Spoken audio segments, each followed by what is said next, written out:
in a suburb south of Tel Aviv, Rishon LeZion, where you can see where a ballistic missile hit in the early hours of this morning. This area is currently closed off because what's left of these buildings can collapse any time, and it's unclear if there is still any danger coming from parts of the rocket that hit here. 2 people were killed here, around 50 people injured, but the police also says that the shelters provided a lot of protection for the people, really saved lives, and you can also see what the shockwave caused, what damage that caused here in the street. And people are really in shock. They did not expect a direct hit in a residential area, and they're bracing themselves for more strikes as Israel has been continuing its strikes in Iran.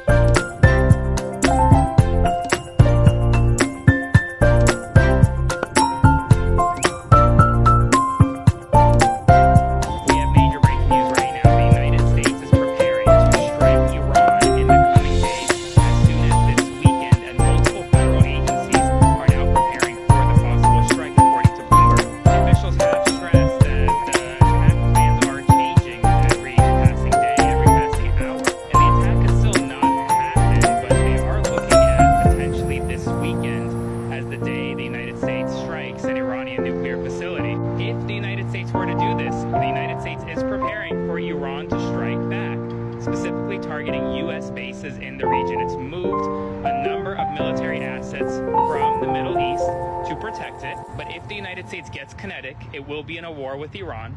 Iran will fire back, even though it's unclear exactly what Iran could do at this point, given the fact that most of its ballistic missile launchers have been destroyed and its military program has really been decimated. Leaders are getting ready to attack in multiple federal agencies. I'll provide you updates every step of the way. Subscribe to my... A short time ago, the U.S. military carried out massive precision strikes on the 3 key nuclear facilities in the Iranian regime: Fordo, Natanz, and Esfahan.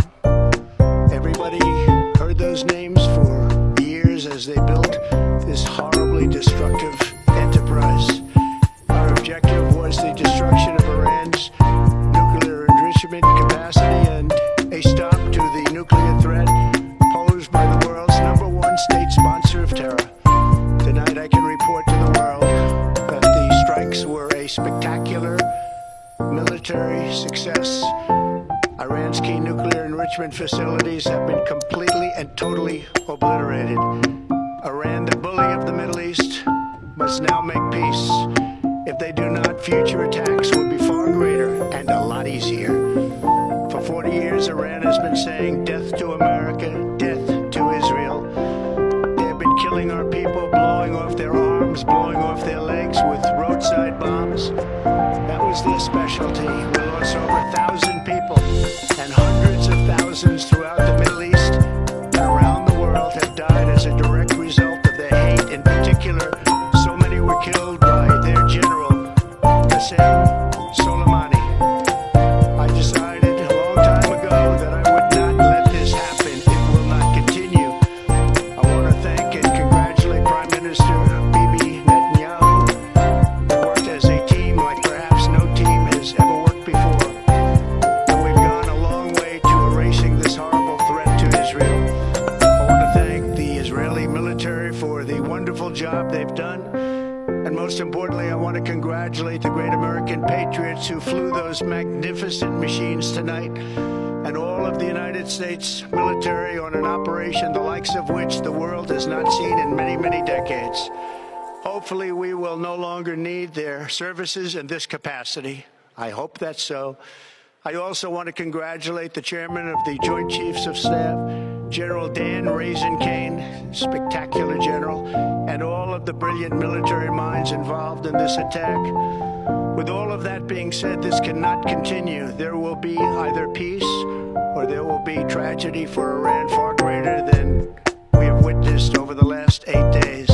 Remember, there are many targets left. Tonight's was the most difficult of them all, by far, and perhaps the most lethal. But if peace does not come quickly, we will go after those other targets with precision, speed, and skill.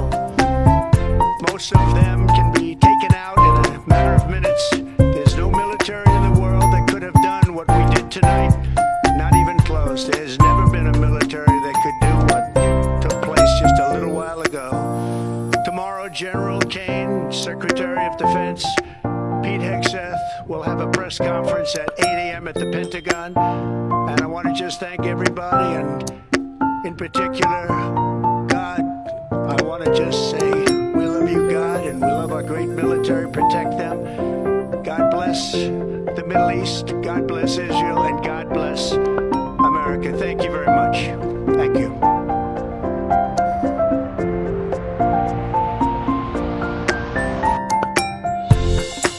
トランプ大統領は21日 SNS に我々はフォルドゥ、ナタンズ、イスファハンの3つの核施設への攻撃を大成功のうちに終えた。すべての飛行機は現在イラン領空の外にいる。主要な核施設であるフォルドゥには満載の爆弾が投下された。すべての飛行機は安全な帰路についていると書き込みました。トランプ氏はこのようなことができる軍隊は世界中探しても他にないだろう。今こそ平和の時だと綴っています。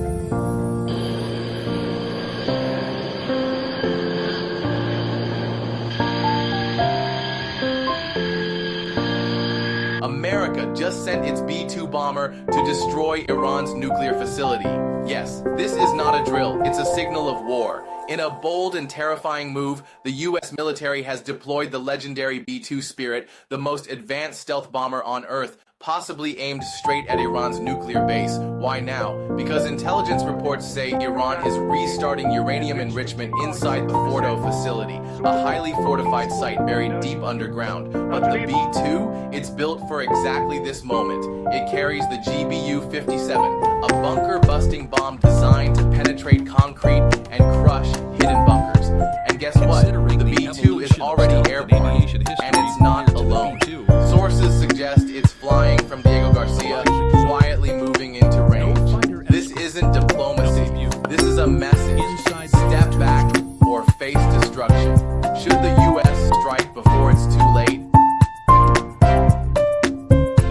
At the moment, a penetrating bomb is dropped from the aircraft. It can rely on its powerful kinetic energy to continue drilling down in the direction of the sharp warhead, just like a nail being driven into wood, without detonating immediately.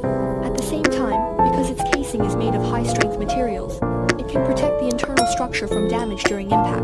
In order to achieve precise strikes, the delay fuse at the back serves to delay detonation until the penetrating bomb reaches the set depth, at which point it will detonate the explosives according to specific instructions. This design not only destroys enemy underground factories or laboratories, but also minimizes excessive damage to surface targets. 速報です。アメリカがイランに攻撃をしました。直接イランの核施設3カ所の部分に攻撃をしたということがトランプさんの SNS で分かりました。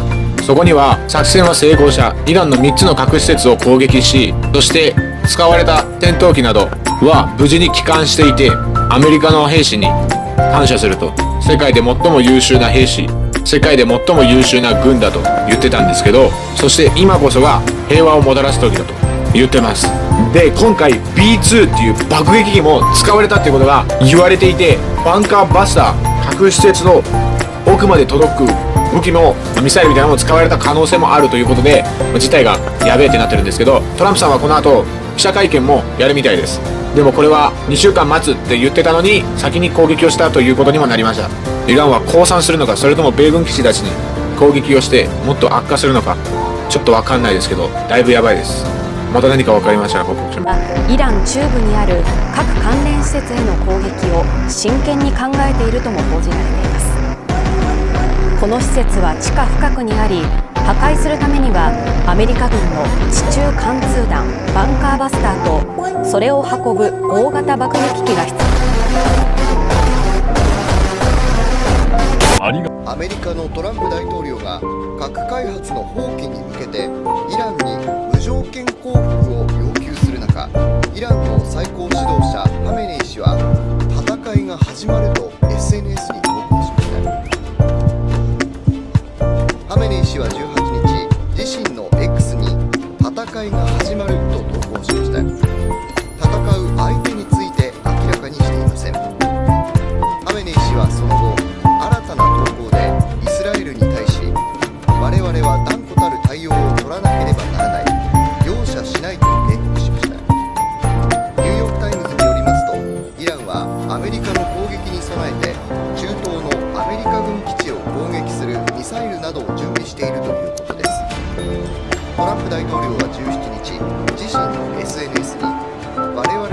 は限界に近づいていると投稿し、核開発の放棄に向けて無条件に降伏せよとイランに要求しました。アメリカメディアはトランプ大統領がイランのフォルドゥにある核関連施設への攻撃を真剣に検討していると伝えています。またエルサレムにあるアメリカ大使館は11日から3日間閉鎖する。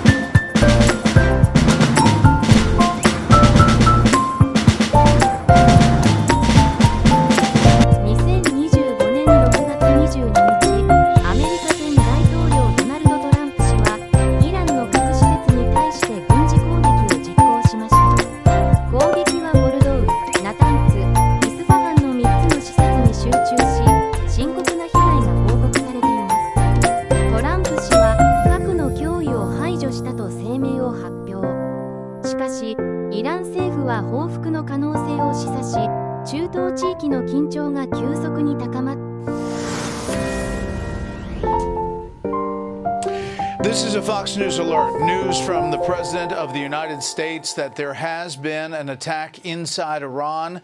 Just moments ago, President Donald Trump putting out on Truth Social, we have completed our very successful attack on 3 nuclear sites in Iran, including Fordo, Natanz, and Esfahan. All planes are now outside of Iran airspace. Again, this from President Donald Trump. A full payload of bombs was dropped on the primary site, Fordo.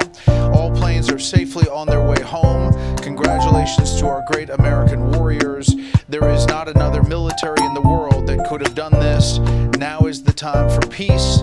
Thank you for your attention to this matter. Again, that's just seconds ago from President Donald Trump on Truth Social, suggesting that those B-2 bombers that perhaps were on the way may have been behind this. We'll get more details on these 3 sites that the president said has been attacked inside Iran.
EU の責任者と会談をして平和に向かっていたのになぜイランを攻撃するのでしょうか。何人の同僚が中にいたのか分かりません。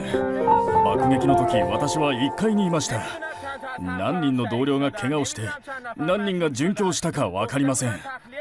避難するよう言われていましたが、イスラエルが恐れているイランの力を示すため最後の瞬間まで